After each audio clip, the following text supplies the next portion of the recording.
Olá, começamos agora mais um Verdade e Vida, programa da Igreja Presbiteriana do Brasil. Daqui a pouquinho nós teremos a mensagem com o pastor Hernandes Dias Lopes. A temática do nosso programa de hoje é o poder transformador da palavra. E eu tenho o privilégio de receber mais uma vez aqui nos nossos estúdios reverendo Robinson Grangeiro, que é pastor da Igreja Presbiteriana de Tambaú, em João Pessoa, na Paraíba. É também conselheiro da PECOM, Agência Presbiteriana de Evangelização e Comunicação, e chanceler do Instituto Presbiteriano Mackenzie. Pastor Robinson, que alegria tê-lo conosco. Que bom voltar aqui, Rodrigo. Estivemos juntos e é sempre bom estar aqui, poder compartilhar um pouco deste poder transformador do Evangelho. É verdade. Eu já começo então fazendo aquelas perguntas, né, que nós já estamos nos acostumando com elas, né? Algumas nem tão fáceis assim, mas com certeza eu tenho convicção, respostas que trarão direcionamento e muitas vezes até mesmo alento para aqueles que estão nos acompanhando. E falando sobre verdades bíblicas, muitas vezes quando nós ouvimos o que as Sagradas Escrituras têm a nos dizer, isso confronta as nossas atitudes. Por que isso acontece, pastor Robson? Porque muitas vezes nós somos, então, em nossas atitudes, confrontados pela sabedoria de Deus. Na verdade, é até bom que isso aconteça, não é? Porque aquilo que realmente nos faz crescer espiritualmente precisa, a princípio, confrontar aquilo que nos traz inércia para o pecado. Eu costumo dizer, Rodrigo, que tudo aquilo que é fácil fazer, do ponto de vista inclusive espiritual, é mais fácil não fazer. Ou seja, existe uma inércia no ser humano, e particularmente no que se refere à vida espiritual, de continuar naquela coisa plácida e conformada. A palavra de Deus nos desestabiliza, ela nos confronta. Basicamente porque a palavra de Deus traz consigo o caráter do próprio Deus. Deus é santo, Deus é justo, Deus é puro, e ao nos manifestar a sua palavra, esta palavra também é boa, é pura, é justa e santa. E se confronta com o fato de que nós somos exatamente o oposto disso. Fomos criados à imagem de Deus para sermos bons, santos, justos e puros. No entanto, por conta do pecado original, nós nos tornamos pecadores. E então é quase como se aquilo viesse em confronto à nossa natureza. Então nós nos sentimos atingidos pela palavra, desestabilizados, porque de fato precisamos voltar os nossos olhos para aquilo que nós somos em relação ao que Deus é. E a única maneira de fazer isso é confrontando. Por isso a palavra de Deus diz que ela não volta vazia. E é bom que eu fique incomodado. O incômodo produz uma reflexão, produz um arrependimento e abre o meu coração para que eu possa ouvir a palavra de Deus. O Deus que machuca é o Deus que consola, é o Deus que sara. E Ele só pode sarar se eu sentir que estou machucado pela palavra que me confronta. Eu preciso ter consciência de que sou pecador para buscar a salvação em Jesus Cristo. Amém. E pastor Robson, a sensação que eu tenho é que às vezes nós somos confrontados pela palavra de Deus, temos até algumas atitudes transformadas e parece que às vezes é como se a gente fechasse os olhos, fosse como se aquela máquina que fosse desligada voltasse às suas configurações originais e aí de repente a gente está andando em alguns caminhos tortuosos que vão trazer consequências complicadas. Por que isso ainda acontece com a gente e como lidar com isso? Na verdade, a gente sabe, Rodrigo, e você conhece muito bem, que a salvação ela é um ato, na medida em que Deus nos justifica dos nossos pecados por meio de Jesus Cristo, o que nos faz estar livres completamente da condenação do pecado. Já não há nenhuma condenação, dizia Paulo, para os que estão em Cristo Jesus. Mas essa situação resolve a questão legal entre eu e Deus. Eu não tenho mais culpa diante dele porque a culpa foi imputada e transferida para Jesus Cristo. Mas o meu coração continua sendo um coração pecaminoso, enganoso, desesperadamente corrupto, é a expressão que Isaías usa. Portanto, há uma questão moral. Eu aprendi hábitos pecaminosos, eu tenho desejos pecaminosos. E quando o Espírito de Deus começa a santificar a minha vida, aí começa aquele processo que a gente chama de santificação, em que cada vez mais o pecado tem menos poder sobre nós, nos tornando semelhantes a Cristo, restaurados à sua imagem e semelhança. Mas esse processo não é uma linha reta e crescente sempre. Muitas vezes nós caímos em pecado e precisamos nos humilhar diante de Deus. Então, a melhor maneira de nós evitarmos que isso se torne um hábito, ou seja, que o pecado comece a voltar a ser uma prática e um prazer de uma alma pecaminosa, de um coração pecaminoso, é usar os meios de graça. O uso diligente dos meios de graça, a palavra, a oração, a comunhão com os irmãos, o serviço a Deus, são como uma refeição equilibrada. Sabe aquele prato colorido? Feijão, arroz, uma proteína, a saladinha. Então aquilo tudo faz com que eu esteja bem nutrido. E um corpo bem nutrido, ele repele todo aquela intromissão de coisas ruins que podem me fazer pecar. Então eu preciso usar de maneira diligente os meios de graça e ter a graça de confiar que aquele que começou boa obra em mim não haverá de parar até aquele momento em que essa salvação se completa, em 3 etapas: justificação, santificação, que é o momento em que todos nós crentes em Cristo estamos passando, até chegar àquele momento da glorificação. A glorificação é quando não apenas estaremos livres da condenação do pecado, do poder do pecado, mas também estaremos livres da presença do pecado. E aí é céu. Amém. Graças a Deus. Mas, pastor Robson, trazendo então para esse momento que a gente está vivendo e nessa expectativa e na esperança da eternidade, mas nós lidamos então aqui nesse momento, né, com essas adversidades, e hoje a nossa temática é o poder transformador da palavra. Você disse a respeito desse processo da santificação, como que o Evangelho pode de fato, né, ter esse efeito e transformar a vida de uma pessoa, como se dá por meio da palavra? Bom, primeiramente o Evangelho, naquele momento inicial, nos convence do pecado, do juízo e da justiça. E aí isso nos permite compreender a obra da salvação, de que os nossos pecados estão imputados em Jesus Cristo, já não temos nenhuma condenação. E aí é que muitas vezes os cristãos caem num erro, que é pensarem que agora podem viver com as suas próprias forças. E entram, então, num processo de justiça própria, um certo legalismo. Eu tenho que fazer por onde merecer esse primeiro gesto salvífico de Cristo. Eles entendem a justificação em Cristo, mas querem a santificação por conta deles. Pelas obras, exatamente. Aí começa a ter aquilo que Paulo advertiu aos Gálatas, um outro evangelho, o evangelho de que serve para justificar e resolver o problema da condenação do pecado, mas não serve para me santificar. E de fato o evangelho precisa ser continuamente ouvido e continuamente pregado para nós mesmos. Amém. Quem precisa ouvir o evangelho não é apenas aquele que nunca ouviu falar de Jesus. Todo cristão precisa ouvir diariamente o Evangelho, que diz que devemos nos arrepender e confiar em Cristo. Nos arrepender e confiar em Cristo. Uma espécie de valsa em que pelos 2 pezinhos nós nos arrependemos e confiamos em Cristo. E confiados em Cristo voltamos a nos arrepender porque temos sempre algo a crescer espiritualmente. Eu costumo dizer, Rodrigo, que é importantíssimo que você compreenda que a obra de Cristo ainda está acontecendo na sua vida e que existe uma questão moral que precisa ser mudada. Os afetos do meu coração, para usar uma expressão muito conhecida de Jonathan Edwards, eles precisam ser agora afetos que tenham em Deus a seu prazer, a sua alegria. Porque senão eu começo a me sentir atraído por aqueles afetos pervertidos do pecado, as insinuações do mundo, as tentações do diabo. Eu tenho que substituir tudo isso por uma vida que me leva, na minha motivação mais íntima e profunda, para o Evangelho de Jesus Cristo. Isso é um processo contínuo.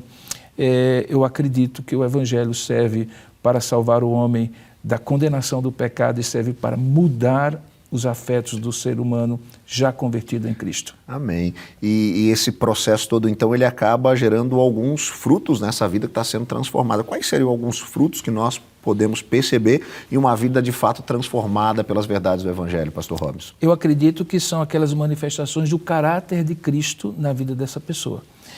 Paulo fala sobre o fruto do Espírito. Se você contrastar o fruto do Espírito com as obras da carne, ele mesmo diz que as obras da carne produzem dissolução, o fruto do Espírito, que inclusive está no singular e que tem manifestações diversas, produzem uma similitude, uma semelhança com o caráter de Cristo.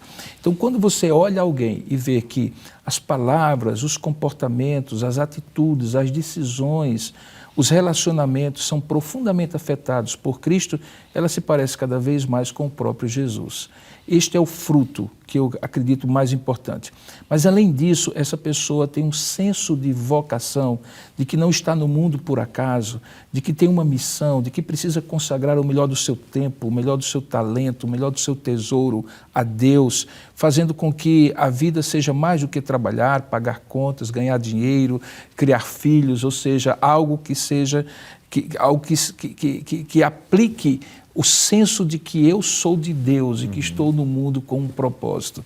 Então, quando alguém tem esse propósito, ela fala de Jesus, ela vive o Evangelho e fica muito nítido aquilo que Deus fala, os santos dele na terra, que não são santos porque são perfeitos, são santos porque estão sendo aperfeiçoados e os sinais desse aperfeiçoamento ficam visíveis a todos. Amém. Que especial, que tempo bom. Espero que você também tenha sido abençoado como eu por esse bate-papo aqui.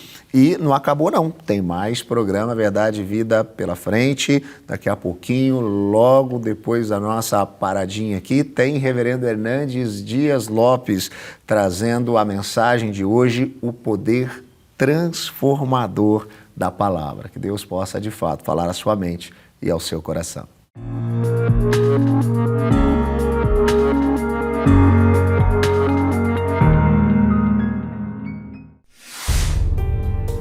Ansiedade é preocupação exagerada, pressa, angústia, medo. Ansiedade rouba sua alegria, tira sua paz, seu brilho, consome pouco a pouco a sua vida. Vivam sem preocupações na presença de Deus, pois Ele toma conta de vocês.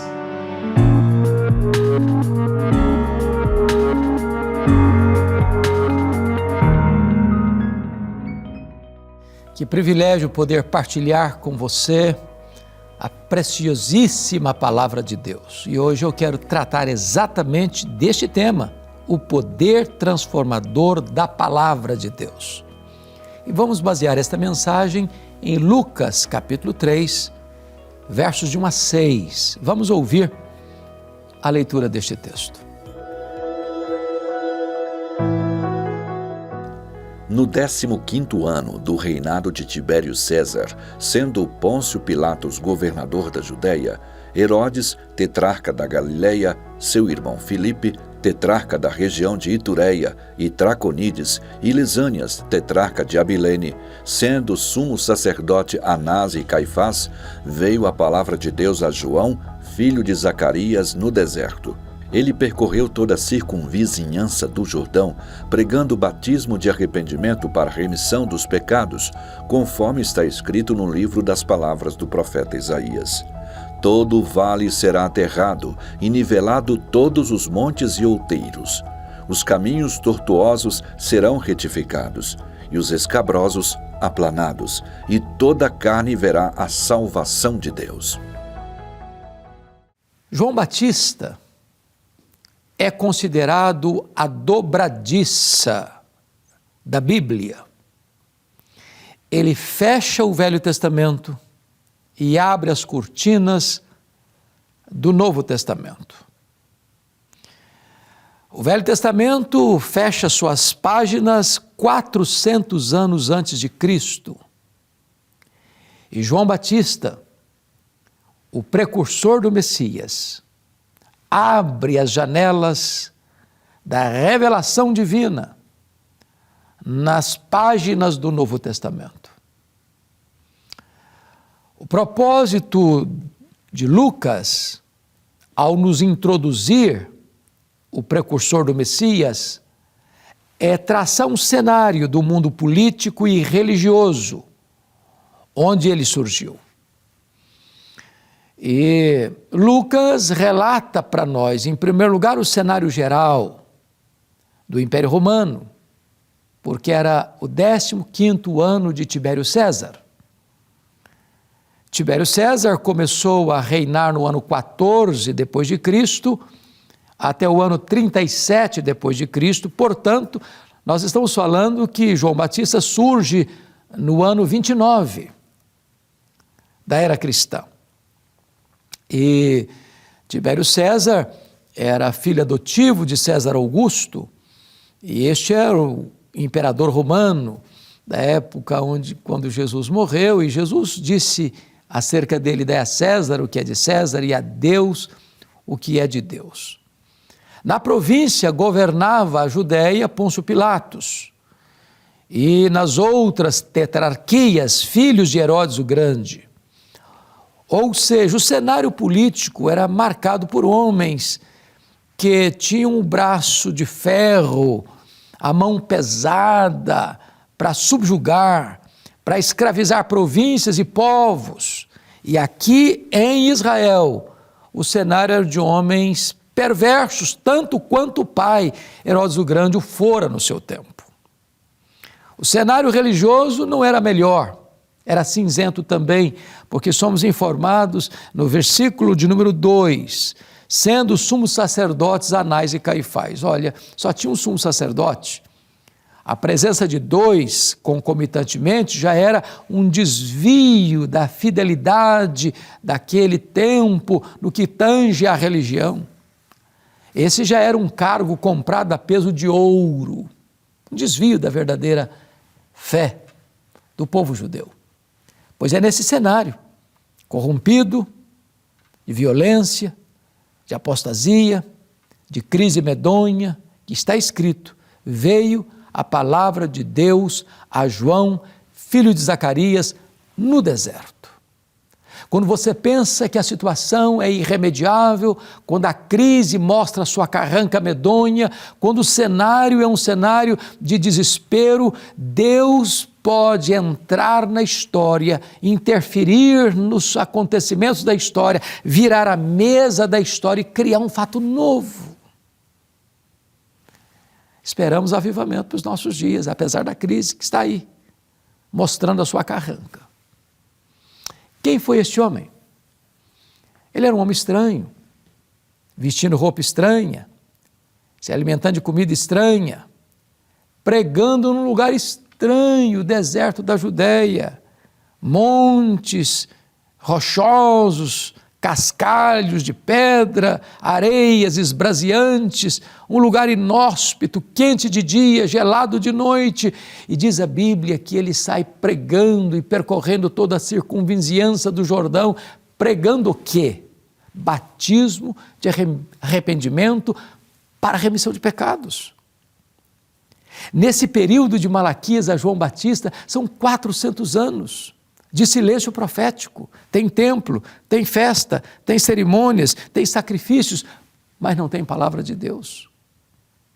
Depois de 400 anos, quando veio a palavra de Deus a João, ele não prega amenidades, ele não é um alfaiate do efêmero, ele é um escultor do eterno, e ele prega batismo de arrependimento para remissão de pecados. Em outras palavras, não tem perdão a não ser que haja arrependimento.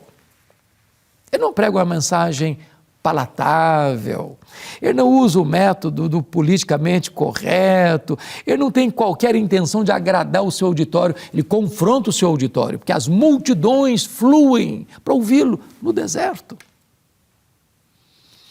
Porém, João Batista inventou essa mensagem?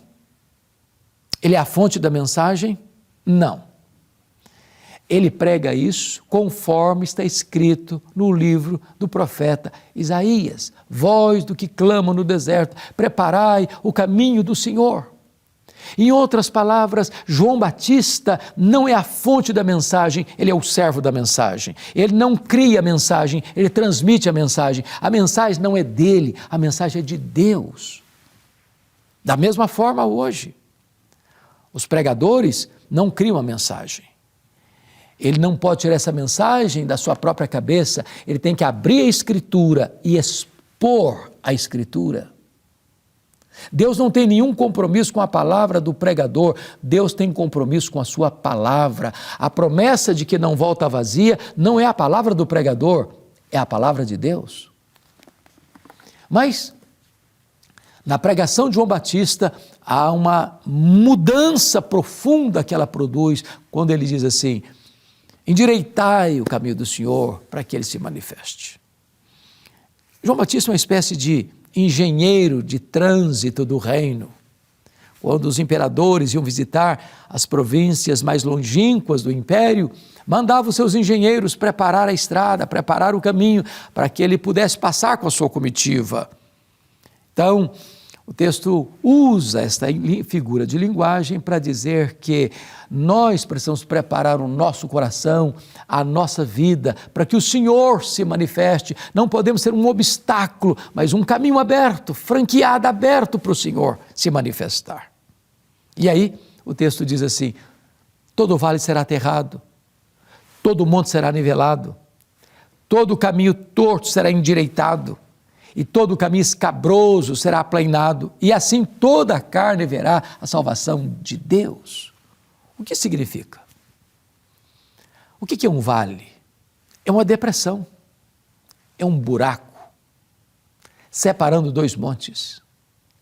Quando a palavra de Deus, poderosa, entra na sua vida, as crateras da alma, os fossos escuros da alma, ou aquele vale que separa as pessoas com mágoas e ressentimentos, tudo isso é aterrado para que o Senhor se manifeste. Os montes e outeiros serão nivelados. O que é monte? Monte trata de incredulidade, de soberba, de arrogância. Quando a palavra de Deus chega, não tem mais disputa na feira da vaidade. Todos precisam ser nivelados no mesmo padrão. Somos todos servos. O que significa o caminho torto, ser endireitado? Caminho torto fala de vida dupla, de hipocrisia, de duplicidade. Quando a palavra de Deus poderosa chega transformadoramente, ela tira as máscaras, arranca os véus e mostra a necessidade de viver na luz, na verdade. O que significa os caminhos escabrosos? A palavra significa fora do lugar. O que está fora do lugar na sua vida? Sua vida pessoal? Seu casamento, sua família, seus negócios, seu coração, suas doutrinas. Quando a palavra de Deus chega, tudo que está fora do lugar precisa ser colocado no lugar. Então, toda a carne verá a salvação de Deus. Quando você olha para esse cenário, você vai ver que as multidões estão ouvindo João Batista. Os publicanos estão ouvindo João Batista, os soldados estão ouvindo João Batista. Ou seja, a igreja de Deus não é a igreja de classe média ou a igreja dos pobres, não tem acepção de pessoas. A igreja de Deus é um lugar para todos virem, ela é aberta para todos, mas não é aberta para tudo. Ela é aberta para o ser humano, mas não é aberta para o pecado. Na igreja de Deus você tem o mais rico e o mais pobre sentado lado a lado e eles são absolutamente iguais. Na igreja de Deus você tem o maior empresário da cidade, que é um diácono, está carregando cadeira para o pedreiro sentar. Nenhum é mais importante do que outro. Deus não faz acepção de pessoas, todos são importantes para Ele. Diante do poder desta pregação, diz o texto que as multidões perguntam para João Batista: o que nós vamos fazer diante desta pregação? E ele disse assim: quem tem 2 túnicas, dê uma para quem não tem. Quem tiver comida, faça o mesmo.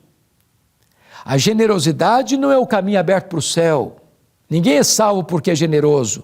Mas se você é salvo pela graça, você é generoso. A generosidade é uma evidência do verdadeiro arrependimento.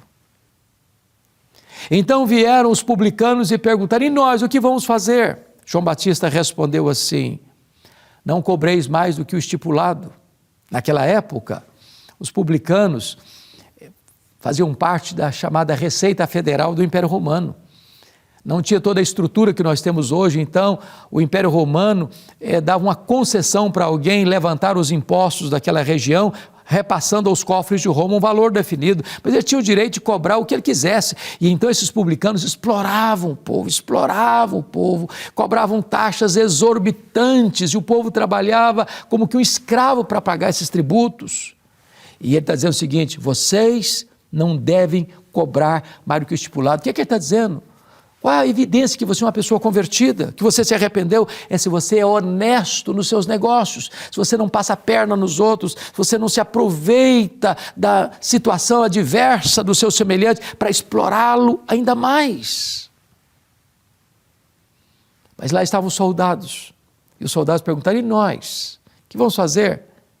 Ele disse: a ninguém maltrateis, não deis denúncia falsa, contentai-vos com o vosso soldo. O que ele está dizendo para os soldados? Como é que vocês podem provar que vocês são de fato arrependidos, convertidos?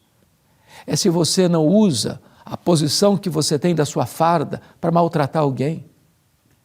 É quando você não se mancomuna com esquemas de corrupção lá dos cobradores de impostos para oprimir as pessoas e dar denúncias falsas para oferir vantagens. É quando você se contenta com o seu salário e não busca formas ilícitas para engordar o seu orçamento. Honestidade é evidência de que alguém de fato é convertido. Na verdade, esse texto mostra para nós que a igreja evangélica brasileira precisa de um choque ético. Porque a palavra de Deus, o evangelho, exige e requer mudança, transformação da vida, do caráter, da família, do trabalho, da sociedade, enfim. A igreja é o sal da terra, a igreja é a luz do mundo, a igreja é a embaixadora do céu na terra. A minha oração e a minha esperança é que este poder transformador da palavra alcance a sua vida, o seu coração, a sua igreja, para que a igreja de Deus no Brasil não seja motivo de chacota e de comentários maliciosos na mídia, mas seja uma referência de um povo que conhece a Deus, anda com Deus e vive uma vida superlativa e abundante para a glória de Deus. Eu vou orar com você. Oh meu Deus, eu te peço que tu apliques esta palavra ao nosso coração e traga para nós mudança profunda, não como esforço do braço humano, mas como operação da tua graça, mediante o poder do teu Espírito. Assim oramos, em nome de Jesus. Amém.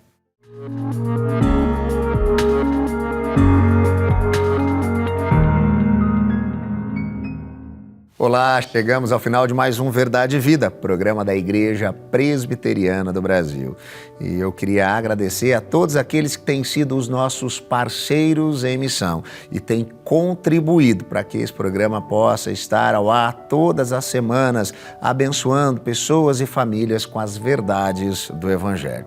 Se você quer saber um pouquinho mais sobre a Igreja Presbiteriana do Brasil, sobre o nosso programa e como você também pode participar e contribuir, entre em contato conosco, porque nós queremos enviar um presente gratuitamente para você. Você vai mandar para a gente via WhatsApp o seu contato, o nosso telefone, o código de área é o 11 947 18 94 50. Você vai dizer que quer saber um pouco mais sobre o nosso programa, sobre a nossa igreja. A gente vai mandar aí na sua casa para você gratuitamente esse livro com mensagens para cada dia do seu ano. Gotas de Esperança para a Alma, mensagens e reflexões escritas pelo reverendo Hernandes Dias Lopes, que eu tenho certeza vão abençoar você, o seu dia e também toda a sua família. Se você quer conhecer um pouco mais sobre a Igreja Presbiteriana do Brasil, nos procure nas nossas redes sociais, sempre @IPBOficial. O Verdade e Vida vai ficando por aqui, mas semana que vem tem mais, no mesmo horário e no mesmo canal.